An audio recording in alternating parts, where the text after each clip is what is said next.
it do, what it do, what it do.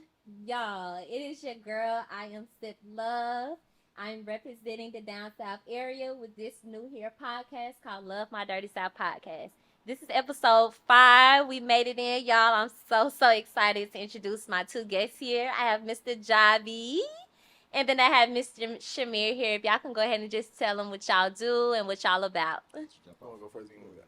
All right, bet. Well, I am Javi the OC. Javier Wilson is my actual name, but I go by Javi the OC. I'm the biggest host in Atlanta right now. I do hosting. I'm an entrepreneur. I do influencing. I'm a personality, a little bit of everything. So I'm just a jack of all trades. You feel me? Okay, period. And what's up with you, Shamir? Yeah, I mean Shamir, of course, but most people call me Yates the Great. I've been in the field for about 10 years, education, music, and sports. Yeah, Really, probably started when I was like in undergrad, but as a professional post yeah. undergrad and grad school, that's my thing.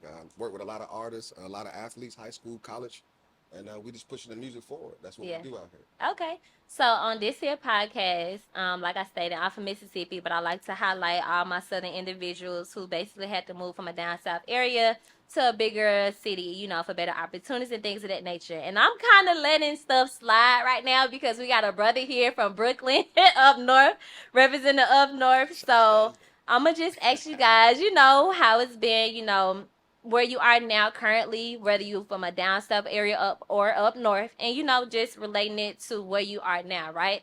So I'll go ahead and start with you, Mr. Javi. I know that you at Clark. How is it at Clark? And also, he's from Mississippi, y'all. So Yeah, I'm from the Delta. I'm tell from him. So Cleveland. first, yeah, let's talk about that. You being from Mississippi Yeah. and coming to Atlanta. Tell them about that. I moved to Atlanta probably in 2017 with my mom's. It was a decision. It was kind of like my mom's kind of moved me out here. I moved in 10th grade. It was a decision for better opportunities and better, just chances. When Hmm. coming from Mississippi, you can get far, you can do a little bit, but it's only so far you can really get with Yeah. all the opportunity, all everything that you're really trying to see in the city and stuff of that nature. So we moved down here in 2017, and it's just been up ever since. Like I think I was made. I think I was made to come down here, come to Atlanta. And go What? crazy. Yeah, Why you like why you felt like you was made to come down here versus staying down south? cause it's just like I really feel like it's the best transition that you can ever make. Honestly, like Hmm. being from down south, we just so versatile. We can do any and everything. I really feel like we got that it. That it Hmm. that you can't really explain They what it is, but that it. eat. So I feel like coming from Mississippi, it's just I came from down here, and I feel like I just fit right in. Like I was just able to just really just learn myself and just learn from so many influences and so many people. So just really create who I really wanted to be and who I really am now. Yeah. Yeah. So, how old were you when you left Mississippi? Probably like 16, 17, Okay, probably. so did you have like a good amount of friends back at home? And I did not It was just like you. it was such a change. Like coming from Mississippi, like it was honestly like a good thing for me because in Mississippi I was just going through a lot. Being a child in Mississippi, being Yeah. different and stuff like that, dealing with Yeah. like bullying and all the other stuff. Mm. So it was just a change, just like scenery, just a new start. That was what me and my mom always wanted. It was just like a fresh start, it's just new beginning. So that's what we came out here for, and definitely got it. And it's just been good ever since. Yeah. Okay. So when you came down here to Atlanta and you got to Clark first away, was that your college? So I moved to Atlanta and I went to Westlake when I first moved down here. And Okay. then I transferred from Westlake to go to Decatur High in Decatur, Georgia, and then I graduated from Decatur and then went to Clark Atlanta for Okay, college. so Yeah. wait, so let's talk about high school because Yeah. you weren't in high school when you was in Mississippi, right? Or you was in middle I school. did ninth grade in Mississippi, but then I moved. I had to get out of there. Okay, so how was that First year, right? How was that yeah. environment like transition from school periods from like being in Mississippi to an Atlanta school? Cause you It was was so like, how was different. that? Like I ain't never seen nothing like it. Like so, I remember like when my mom told me we was moving and stuff like that, and I was coming into 10th grade, so I was going to Westlake. Yeah. So she like, oh, we going to Atlanta. We'll be there before the first day of school. So I'm like, bet I'm trying to look up different Atlanta stuff, how they Yeah, dress, how yeah. they Try what to music prepare. they listen to. I'm trying to go like really prepare myself to come in and fit in. But I came and I was just so like bamboozled, culture shock. Like I remember like wearing boots and stuff, and Wait a minute, I but was tying them what up and kind of boots stuff. you was It wearing? was just when you're in Mississippi, you gonna Yeah, wear you some boots. Everybody got them yeah, little pair of yeah, yeah. boots. The country But boots. you feel what I'm saying? I had my boots on. I had them tied up, and folks was like looking at me crazy and stuff like Yeah. that. So I really just had to adapt. Really just had to like peep game on like what really was, Hmm. the culture of Atlanta and like what really just was success out here. So once I really, just took a little time to look at how everything was moving, how everybody was dressing, how everybody was doing and stuff like that, I said Yeah. I can do that to make it my own. Like still keep Yeah. it Mississippi, but still like adapt to Atlanta because you got to adapt to grow. You feel me? Okay, so you feel like that you had to adapt to really Yeah. get to where you needed to go. Nah, for real. You have to like in any environment, in any space, like you have to adapt. You have to uh, be able to adapt to be able to grow and succeed. So like, yeah, like I'm from Mississippi. I'm a Mississippi person and stuff like that. But at the end of the day, like it's certain things that you have to learn when coming to a new spot, when coming to a new environment, Yeah. to be able to for other people to be able to receive you. You know what I'm saying? So I Yeah. had to, adapt and not to Atlanta culture, but take little parts of Atlanta culture and like hold close to that. That way, other people could be able to receive me and understand where I was coming from as in the profession that I do. Okay, I'm gonna shift the Yeah. perspective to you, Shamir. You know, he spoke about his school periods. You know, transitioning from that down south Mississippi to that Atlanta. Right. Where did you go to high school? Let's talk about that. Yeah, for me, I went to a school called Martin Luther King Oh. Junior High School out Okay. in Lithonia. Okay. Oh, no. And that's Stonecrest now. but Yeah. I went there in '05. I had a great time. I mean, that was in Atlanta at that time, the 2000s, really by 2008, it was a very serious thing with the music, the movies, and the sports, and it's Yeah. still evolving, but at that time, I was just a little kid, adapting to the culture as well because Yeah. my family's originally from New York. I was born up there, raised down there. Mhm. Oh, born up there, but raised down Down- south per yeah. se. And I always visited New York like every 6 months out of each year, my birthday, New Year's, family Yeah. traditions. But I rep the South, I rep the South even more now because I lived in Savannah for about 10 years. So Okay. Georgia is a big stamp in my life thus far. Okay. So what is it? What is Came from it the family. about it? About Atlanta that make you want to rep it more than Brooklyn? Because that's basically what I'm getting at. You know what I'm Yeah, saying? You feeling yeah. Atlanta more than Brooklyn. Yeah, that's true. I mean, Like, you got- is it the culture? What is it? Atlanta's still changing, still evolving, like he stated earlier, and the whole state of Georgia's still evolving. Like, Yeah. It's still like real old school, deep South style of Georgia. But Yeah. Atlanta's the spot that's really, in Savannah as well, and Augusta and Columbus. Yeah. Those are the 4 spots that's really like bringing Atlanta or bringing Georgia more popular. Yeah. Whether it's overseas, whether it's different states, different continents. So, I rep Georgia heavy. I mean, I've been down here. I'm 32. I've been down here about like 30 years. Yeah. So there's no way I can't say I'm not from Atlanta. Oh, definitely not. My passport got Brooklyn, New York. Oh, you need to change that. Yeah, that's the- you that's the you only- need to change That's that. really the only fact I got to this day. Old Yeah. pictures and then my passport and family. So wait, when did you leave Brooklyn? About 2003. 2003. My mom Okay. and my pops. So wait, how old you were? About 2 years old. Oh, okay. So I mean, you it's still a young. debate. I talk to Yeah. my folks, they like, you was 18 months. Mhm. Some folks like, you was 2 years old. Yeah. So it's, back in the day type thoughts. But it was good. It was good. Like I said, I had to go back to kind of see where we came from, kind of coming from the projects in New York, and Okay. then seeing where I grew up in Atlanta, Mhm. well, east side of Atlanta. I was really like, wow, we really came out the struggle. Yeah. So that motivated me to be to where I am now. Even Yeah. better. Yeah. That's the biggest piece. So- Coming from the bottom. So yeah, I just want to speak a little bit more about like high school periods before college, because like y'all are young guys, I'm Hey, just good saying 'cause I don't even know how to put it, but Almost 35. Okay. I just want to talk about like how was it, because like you said, it was still down south for you, and then you're in Atlanta, so you're in high school. How was it like, being a boy, or how was it trying to grow up, in high school days? Like, what was your favorite thing to do? You know what I'm saying? Like, what was you doing around that time? What was your favorite thing? I think for me, like my team that I'm with now to this day, we were friends back in middle school. Like Okay. 03, 02. So we still kept it solid.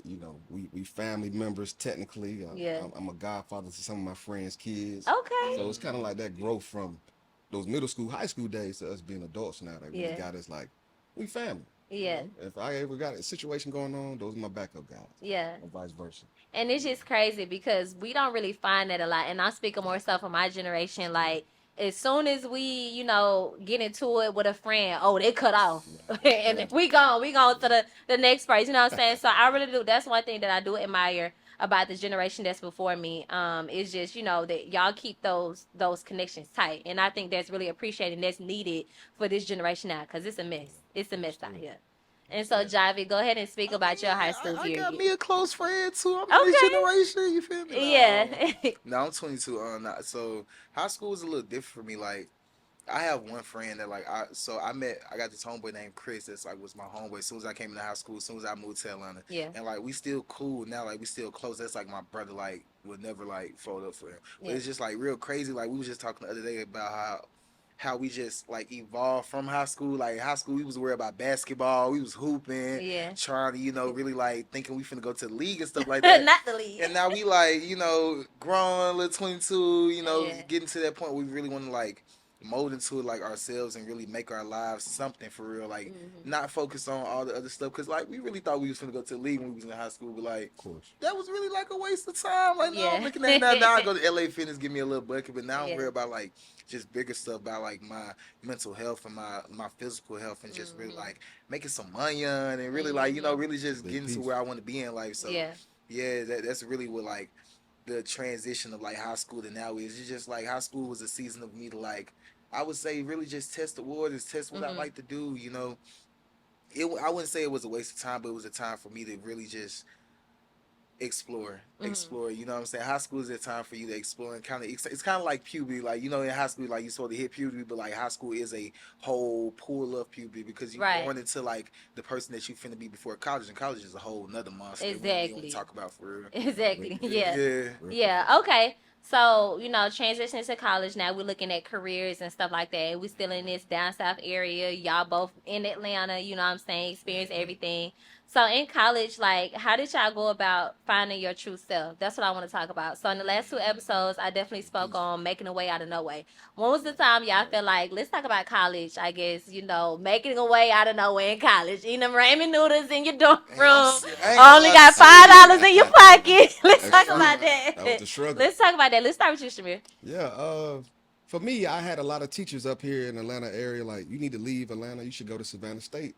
You should get out of For Atlanta. real? Because Atlanta was a little crazy back in like 05, 04. Okay. A lot of gang sets and just different, immigration in a way. But, Yeah. We did have a hurricane that came through Louisiana area, Texas, and a lot of people moved over here. Yeah. So no disrespect to that time, but there was a lot of rivalry going on. Okay. So for me, I made my decision to leave and go out to Savannah State, and that was really like a slower paced city, real old school. We had the beach, we had the real historic downtown. Might be similar to you all's. Y'all town. Yeah, we got Mississippi. Biloxi. Yeah. That's our beach. But for me, it was really like a eye opener because I realized what I could bring to that city or what was brought to me into that city. And I just did my best to keep it clean, work for the city, work for the schools and everything. I mean, of course, we had parties and everything. Yeah. I joined my frat my sophomore year. Okay. So that was a big piece. And, we really made a stamp in that city with like services and helping out the elders and the youth. So that was really like something that came from my family out here in the A in New York. But when I took it down to Savannah, and it really put me into my career that I'm in now. Okay. Community. Yeah. Community involvement. Okay, so you had community, you had help with you. Did you grow up in a 2-parent or a 1-parent household? Pretty much. Yeah, 2 parents. Okay. 2 parents, thankfully. My mother and my stepfather. Okay. Did you have any friends or anybody that was close with you that grew up in like a single parent, and did you notice like a kind of difference with that, with their life versus yours? Yeah. They love my parents a lot more probably Yeah. than me. Yeah. But they loved coming over to my family crib. Okay. Just getting advice from my parents. We had a pool in my backyard, so my friends would come Okay. over, we jump in the pool. Yeah. Have some good real summertime, real south, because we came from New York. You only get kind of like one summer up there. Yeah. But down south, we live through the summer all year. Yeah. So it's a real special type of situation for me coming from New York down. Did y'all have any traditions or anything that y'all would do as a family? Birthdays for sure. Okay. We just celebrated my mom and my father's birthday these last couple months. Okay. And then they kind of merged me and my youngest sister's birthday together because my youngest sister's birthday is in August, my birthday in July. Okay. And her name is Kiana as well, by Okay. the way. So they We kind the of put us two together. You know. Popular name. Yeah. But, they kind of just merged our birthdays together. So it was a good family celebration. Auntie, uncles, cousins Yeah. came by. Yeah. And it was like a real tradition. So Okay. Okay. And then Javi, Chris, I know about you, with you having a single parent. And so before we talk about that, I want you to tell your piece on, a time when you felt like you had to make a way out of no way.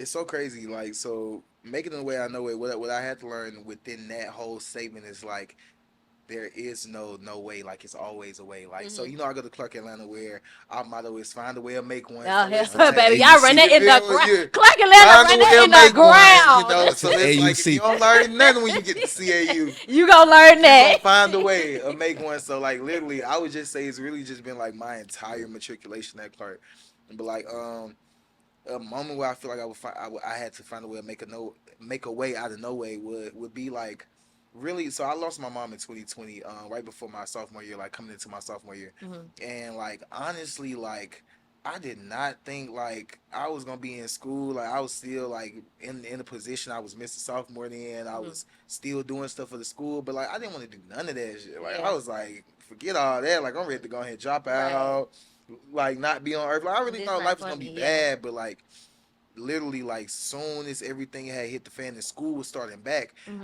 like life didn't stop. You feel what I'm saying? So I It still did. had a position I had to do. I still had to be in school. I still had different stuff I had to do, and that just really showed me like like you have to continue to like go on no matter like what situation, no matter what's going on in life. So like Hmm. literally like I'm still like I would say to this day like find the way I like find the way out of no way. Like you have it's kind of like a daily thing. Like Yeah. when something don't Sure. work out, I can't do some one way, and The I hustle. really need to do that, or like I know that's something I'm supposed to be doing, and something that God called me to do. It's kind of like no, I'm gonna figure out how to do that. Like, and it's like kind of if you want to, you will. So Yeah. you know, if you really want something, you really want to go for something, you really know something's for you. Like it's kind of like a daily thing. You always have to find a way to do what God has called you to do. Because like True. if you don't find a way to do it, then that's low key you disrespecting God and yourself at that point. You feel me? Yeah. So yeah. Yeah. True. Okay. I True. love that. I love that. Now, I just want to dig deeper more into you guys' career. I do respect, men and when having something going for yourself, that's like a really good thing. Even, us ladies, we all work hard, you know what I'm saying? True. So I want to know you guys' point of view as far as like working now in Atlanta. How is it? Because, I feel like I spoke recently in an episode about the financial point of view, you know what I'm saying? Yeah. From being from down south. Like I'm in the process right now trying to find an apartment and it is hell. They Yeah. want 3 times the rent. You know what I'm saying? About You five. if you don't get approved or just get approved with conditions, you got to pay the first month and last month rent for Hmm. a deposit. It's terrible out here. You know what I'm saying? Hmm. So I guess how I guess do y'all go about financially wise or just trying to make a living? What do y'all do to just try to make a living to just try to survive in this down south area? I'll start with you, Shami. Yeah, that's a good question. Like I said, I'm always involved in community, a lot of community services, Okay.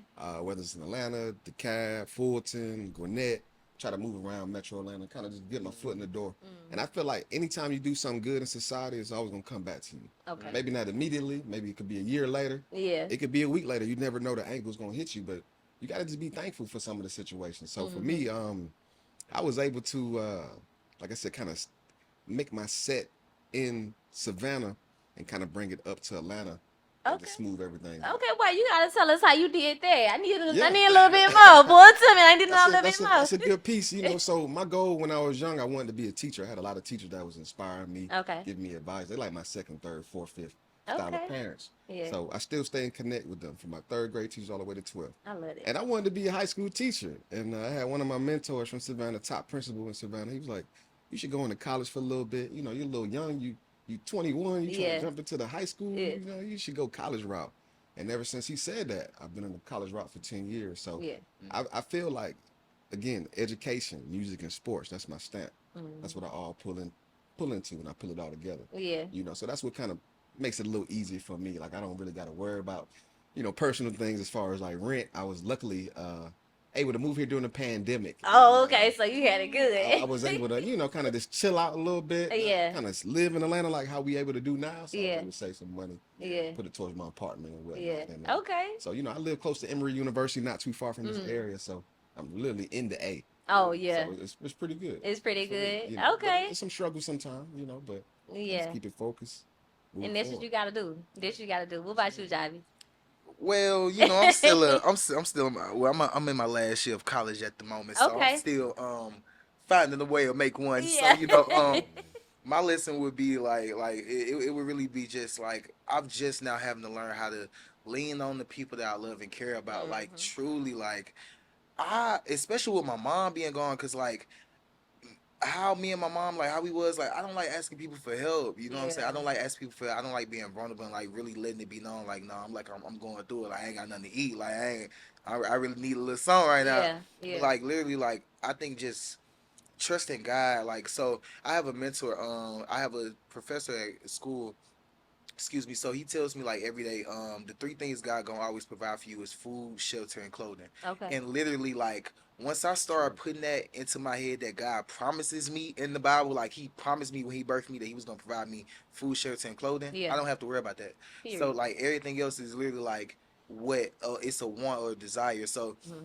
every day I continuously see how God has just like he provides those things without me even noticing it. So Mm-hmm. like today, for example, like I went to the calf, I had my little park car, I went to try to get me some Yeah. chicken from the little food spot, Yeah. and I'm thinking I'm like, I'm finna have to swipe this card. The Yeah. man was like, nah, you good, like you good, like I see you, like I see Okay. you every day, like you good. It's just how God just providing stuff for you, like Yeah. so even when you having a place to stay, like I'm staying on campus, like I have a place to stay, I have a place to lay my head just for to come up for when I really want to like go get where God want me to go. But it's just like what I always have to realize is that God gonna always provide food, shelter, and clothing. So everything else I want is like smooth. Like Yeah. I'm good. The money, the money not gonna come. Everything gonna come as long as I stay like focused on what He truly wants me to do. But the three things that folks be stressing about, God Yeah. gonna provide that anyway. So it's like Hello. what's need to be That's real. stressed about for real. Yeah, That's yeah. real. I love that. Yeah. So before we end here, I do just kind of want to end this on a good positive mental note. I kind of been noticing, I forget who said it, who talked about it, but basically, from a guy's perspective about, because you said something about it, about not really want to ask for help. You know what I'm saying? And then also about how, there's these things that guys aren't supposed to be depressed, or they not supposed to be, talk how they feel. How do y'all feel about that? Let's end that on a mental note. Tell the Yeah. people, about that state of being, depressed or, Yeah. vulnerable. Let's talk about that. Yeah. From my perspective, the biggest piece is although I'm not a top artist or really push myself as the artist, I do a lot of music, Okay. and I'm at my spot, cut my TV on, just playing instrumentals, and I'm just expressing myself. Yeah. Yeah. And I might send some of my tracks over to my family, my friend. They kind of like, okay, that's kind of nice. Yeah. But for me, it's just practice, So I use that also helping other people if I can, whatever way I may, community service, picking up trash, walking my dog, let my dog bark at another dog, Yeah. make relationships. You kind of like, yeah, Yeah. can't really dwell on the negativity. Yeah. And so I know everybody has different situations, and I can't say my situation is perfect. Right. But I just do my best not to focus on the negative. Okay. My tire kind of flat based off where I parked. I'm like, Yeah. man, I gotta go put some air in my tire. Yeah. But I'm like, it's a little hood out here. Yeah. Make sure I do it on the east side. Yeah. My That's side smart. of town, so I don't get robbed out here. Knock on wood. But this is a joke to the piece. But that's my biggest thing. It's like try to stay positive. And I express it through my music, my Okay. art, my creativity, and that cools me down. Okay. I love that. What about you, Javi? Um, I would say for me it would just be experiencing people. When I lost my mom, I was very depressed. Like honestly, just now, like just in these past couple months, like God has just been truly, like doing His big one. I would say. So you Yeah. feel me? So, Yeah. but what I had to realize is you have to continue to experience people. Like the human behavior is so unpredictable, and the life that we actually live is just so sporadic where we don't know what's gonna come in our life. Like what's made for our life is already written, but we Yeah. don't know what that book entitles. Yeah. So we live this life trying to find like the answers to that book and what God called us to be in, what is truly for us.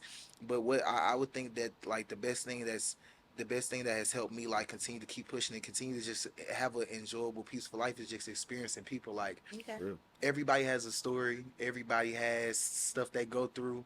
Everybody be mad, everybody be Yeah. angry, everybody sad, happy, Yeah. laugh. Everybody has like the same emotions and the same feelings and the same stuff that we go through, but just in different forms. So it's literally like you just always have to experience people, even through the good times, the bad times. Like you have to literally like experience those moments to just appreciate life. Like life is literally a journey, and I think we just focus so much on getting to the destination and where we want to be and where we want to go that we forget to like truly like experience life, and like Yeah. that comes with experience with people. Because like what else did God put us on earth for? To all we here together. Like I Yeah. don't know him. Yeah. I ain't never seen him before. Yeah. You know what I'm saying? I know Yeah. you, but it's like it's this is what life is about: experiencing each other and having these conversations, just For having sure. this experience with each other. So yeah. For sure, for sure. Yeah. Well, Major thank y'all respect. so much for coming on to Thank the you. show, the Thank you for the podcast. opportunity. This was Thank you definitely for dope. sure. If y'all can go ahead and tell the people where to follow y'all or just where to keep up with y'all and your business or whatever, go ahead and talk to them. Yep. For me, Instagram, Facebook, a little bit of everywhere. YouTube, my underscore. Well, my name is pretty much Yates, YATES underscore THE great. Yates the Great. That's my profile name and everything. You can just Google it. You'll be able to see everything positive coming up from my name. And like I said, I'm thankful to be here, repping the A from New York originally. But Okay. I love the South. Y'all see he tried to add in that little New York. Yeah, throw in there the little Brooklyn. You feel me? All right, go ahead, Nah, Johnny. y'all can follow me on all platforms at Javi the OC. That is JAVETHEOC. My fault, I got a little this champagne in me, but it's JAVETHCOC. So yeah, that's me. All platforms, and I All appreciate right. you for the opportunity. Most This is dope. You definitely. doing your Yeah. big one. Thank You Appreciate doing you. your Having me. big one. Thank for real, you. so. And of course, y'all can follow the podcast at Dirty South 101 underscore, and y'all can follow me at I am Sip Love. Once again, this is episode 5 of Love My Dirty South podcast, and we'll be back for more. Peace.